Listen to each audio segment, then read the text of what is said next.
পরমারাধ্য শ্রী শ্রী বাবামণির রাতুল চরণে প্রণাম জানিয়ে এবং আমার সমস্ত গুরুভ্রাতা ও গুরু ভগিনীদের প্রতি সশ্রদ্ধ জয়গুরু সম্ভাষণ জানিয়ে আজকের পাঠ শুরু করছি।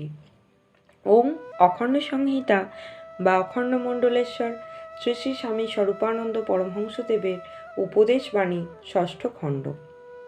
মনশ্চাঞ্চল্য প্রশমনে নামের সাধনা। অদ্য শ্রী শ্রী বাবামণি কলিকাতা প্রবাসী একটি যুবক ভক্তকে লিখিলেন, ইন্দ্রিয় লালসাতুর চঞ্চল মন ভগবানের নামের শক্তিতে বশীভূত হয়।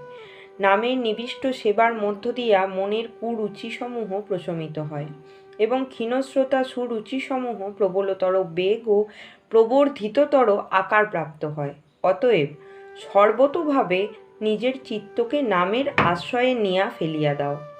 একটি মুহূর্তও বৃথা যাইতে দিও না। অনুক্ষণ পরমাত্মার পরম অভয় নাম স্মরণ করিতে থাকো। অভ্যাসের বলে সকল অসাধ্য সাধিত হয়। তোমরাও চপল চিত্ত নামের সঙ্গ করিতে করিতে আপনি স্থির ও স্নিগ্ধ হইবে। মন কামেন্দ্রিয় সমূহে গিয়া বসিতে পারিলেই যত চাঞ্চল্যকর ও উদ্বেগজনক চিন্তা প্রবল হইতে আরম্ভ করে। এই জন্যই প্রয়োজন কামেন্দ্রিয় সমূহে পবিত্রতার ধ্যান করা।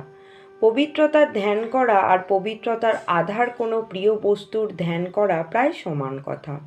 লিঙ্গমূলে তোমার অভীষ্ট মূর্তির ধ্যান করিও এবং মনে মনে বারংবার নিজের উপরে এই শাসন প্রচার করিতে থাকিও যে এই ইন্দ্রিয় পরমাত্মার নিবাসভূমি।